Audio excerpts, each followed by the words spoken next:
یہ کہانی ہے ایک تصویر سے شروع ہونے والے عشق کی۔ ایک تصویر نے ایک راجکمار کو فقیر بنا دیا، اور وہ تصویر تھی ایک ایسی راجکماری کی جسے دیکھنے والا کبھی زندہ نہیں بچا تھا۔ اور جب راجکمار کی بیوی کو پتا چلا کہ اس کا شوہر کسی اور کے عشق میں گرفتار ہو چکا ہے تو وہ نہ ہی روئی اور نہ رکی، بلکہ خود اس کی دوسری شادی کروائی اور اپنی آنکھوں سے اس کی دوسری شادی دیکھی۔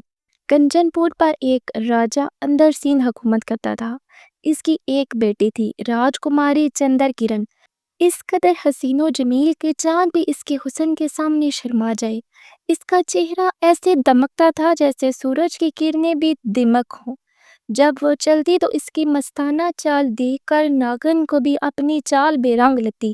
اس کے چہرے کی شادابی ایسی کہ پھول بھی اس کے آگے مرجھا جائیں۔ ایک دن اندر نگر میں ایک سوداگر آیا۔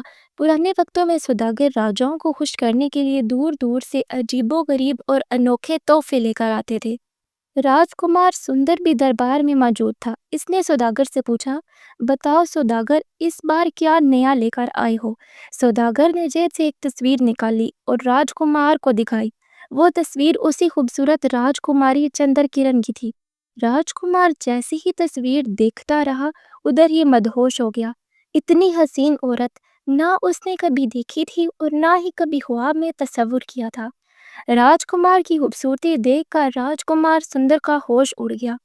ہوش آیا تو سوداگر سے پوچھا کہ یہ کون ہے؟ سوداگر بولا، یہ سمندر پار شہر کنچن پور کی راجکماری ہے۔ اس کا والد راجہ اندر سین انتہائی ظالم بادشاہ ہے جو معمولی سی غلطی پر بھی موت کی سزا دے دیتا ہے۔ یہ راجکماری چندر کرن اسی کی بیٹی ہے۔ راجکمار نے خوش ہو کر سوداگر کو قیمتی جوہرات دی اور دل ہی دل میں عہد کیا، جب تک میں اس حسین عورت کو حاصل نہ کر لوں مجھے سکون نصیب نہیں ہوگا۔ اس نے درویشوں کا لباس پہنا اور اپنا سارا شاہی ساز و سامان چھوڑ دیا اور ایک جوگی کے روپ میں کنچن پور کی جانب روانہ ہو گیا۔ جب راجہ کو خبر ملی کہ راجکمار اپنا محل تاج و تخت چھوڑ کر کہیں جا رہا ہے تو وہ خود اس کے پاس آیا اور بولا، بیٹا، ایسا کیا غم ہے جو تو شاہی زندگی چھوڑ کر درویشی اختیار کر رہا ہے؟ تو میرے بڑھاپے کا سہارا ہے۔ راجکمار نے ہاتھ جوڑ کر کہا، میرے والد محترم، میرے دل میں اب صرف راجکماری چندر کرن کی تصویر بس گئی ہے، مجھے اس کے سوا کچھ دکھائی نہیں دیتا۔ راجہ بولا، بیٹا، یہ نادانی مت کرو، اب تک جو بھی چندر کرن کو دیکھنے گیا ہے وہ کبھی بھی زندہ نہیں آیا۔ راجکمار نے کہا، اب اگر میری سانس باقی ہے تو میں ضرور جاؤں گا، اگر آپ مجھے روکیں گے تو میں یہی بات جان دوں گا۔ اتنا کہہ کر راجکمار وہاں سے روانہ ہو گیا۔ اور پھر وہ لمحہ آیا کہ جب راجکمار سندر کی پہلی بیوی، جو نہایت حسین نرم دل تھی، راہ میں آ پہنچی۔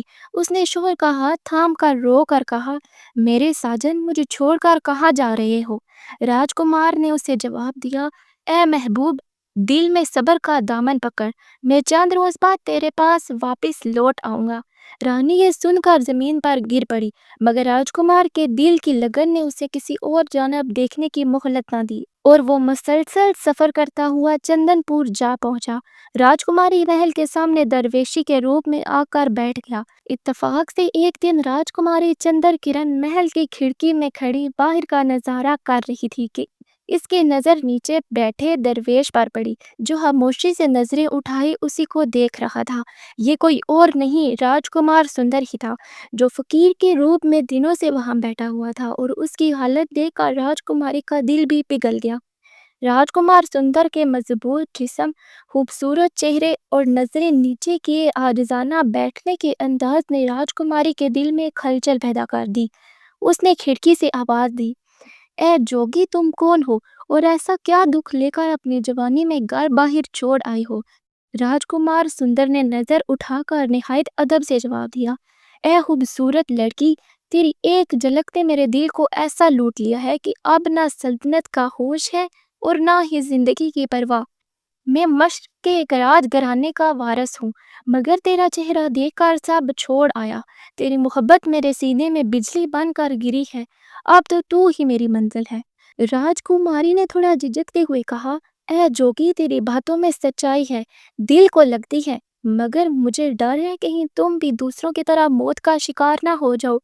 کتنے ہی نوجوان میرے عشق میں اپنی جان گوا بیٹھے ہیں۔ میرا باپ راجا اندر سے کسی کو بخشنے والا نہیں ہے۔ راجکمار سندر نے پرجوش لہجے میں جواب دیا، جو کچھ ہونا ہے وہ ہو کر رہے گا۔ میں نے تیرے عشق میں اپنا وطن چھوڑ دیا، اب پیچھے ہٹنے کا تو کوئی سوال ہی نہیں۔ راجکماری چندر کرن نے کچھ سوچا اور پھر خاموشی سے کھڑکی سے ایک رسی نیچے ڈال دی۔ راجکمار سندر نہایت خوشی سے اس رسی کے سہارے محل میں داخل ہو گیا۔ راجکماری نے آغوش میں لے کر کہا، اے حسین جوگی، تجھ سے پہلے بھی کئی آئے، کئی مارے گئے، کئی قید ہوئے، مگر میرے دل میں کسی کے لیے دھڑکنا گوارا نہ کیا۔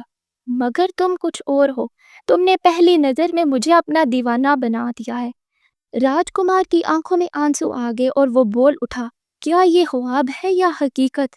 یوں دونوں کے دل ایک ہو گئے۔ اب ہر رات راجکمار سندر چپکے سے محل میں آتا اور صبح سویرے واپس رسی کے سہارے چلا جاتا۔ کئی دن یوں ہی گزر گئے۔ عشق اپنی انتہا کو چھو رہا تھا، مگر ایک دن جب راجکمار سندر رات کے پچھلے پہر محل سے باہر نکل رہا تھا تو پہرے دار کوتوال نے اسے دیکھ لیا۔ اس نے للکار کر پوچھا، کون ہے تو؟ رات کے اس پہر راجکماری کے محل سے کیوں نکل رہا ہے؟ راجکمار نے ہاتھ جوڑ کر کہا، میں چور نہیں ہوں، نہ ہی کوئی غلط کام کیا ہے۔ مگر کوتوال نے بات نہ مانی اور فوراً سپاہیوں کو بلوا کر اسے گرفتار کروا دیا۔ صبح جب دربار لگا تو راجکمار کو بادشاہ اندر سین کے سامنے پیش کیا گیا۔ کوتوال نے کہا، مہاراج، یہ شخص رات کے وقت محل میں گھسا ہوا پایا گیا ہے، ضرور چوری کی نیت سے ہی آیا تھا۔ بادشاہ نے کہا، چوروں کا انجام موت ہے، اسے اندھیرے قید خانے میں ڈال دو، روز صبح و شام 50 کوڑے مارو۔ سپاہی حکم بجا لائے اور راجکمار کو قید کر دیا گیا۔ جب راجکماری چندر کرن کو اس کی خبر ملی کہ میرا محبوب قید ہو چکا ہے تو وہ بے ہوش ہو کر گر پڑی۔ ہوش آیا تو بولی، میرے پیا کو قید کر لیا، اگر وہ نہیں رہا تو میں بھی اس دنیا میں نہیں رہوں گی۔ داسی نے سمجھانے کی کوشش کی، مگر چندر کرن کا دل ٹوٹ چکا تھا۔ وہ ہر پل روتی، دیواروں سے ٹکراتی اور اپنے کمرے میں بند ہو گئی۔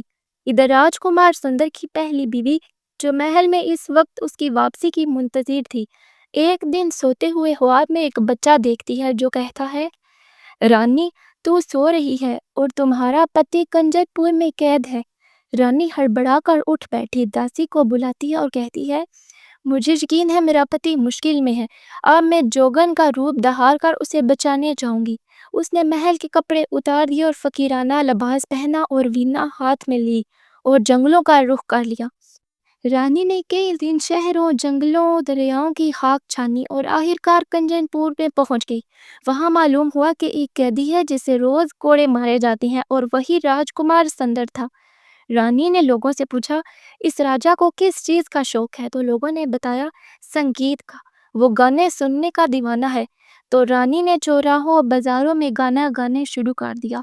اس کی مدہور آواز سن کر لوگ اس کے دیوانے ہو گئے۔